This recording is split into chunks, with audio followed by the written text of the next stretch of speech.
మనం ఎప్పుడూ తిరుమలకు వెళ్తూ ఉంటాం. కానీ ఈసారి తిరుమలకు వెళ్లేటప్పుడు ఈ 3 విషయాలను గుర్తుంచుకోండి. 1. తిరుమల కొండపై చెప్పులు వేసుకుని తిరగకూడదు.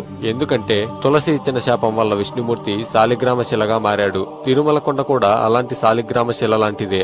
అందువల్ల తిరుమలపై చెప్పులు ధరించి తిరగకూడదు. 2. తిరుమల చాలా పవిత్రమైన స్థలం. కొత్తగా పెళ్లైన దంపతులు 6 నెలల పాటు తిరుమలకు వెళ్లకూడదు. ఎందుకంటే తిరుమలకు వెళ్లే వారికి ఆ గోవిందుడి మీద భక్తి తప్ప ఇంకేమీ మనసులో ఉండకూడదు. కొత్తగా పెళ్లైన దంపతులకి మనసులో కామవాంఛలు ఎక్కువగా ఉంటాయి. అందువలన కొత్తగా పెళ్లైన దంపతులు 6 నెలల పాటు తిరుమలకు వెళ్లకూడదు. ఆ వెంకటేశ్వరుడు కూడా పద్మావతి అమ్మవారిని వివాహం చేసుకున్న 6 నెలలకి తిరుమలకు వెళ్లాడు. అప్పటి వరకు వెంకటేశ్వరుడు అగస్త్య మహర్షి ఆశ్రమంలో ఉన్నాడు. 3.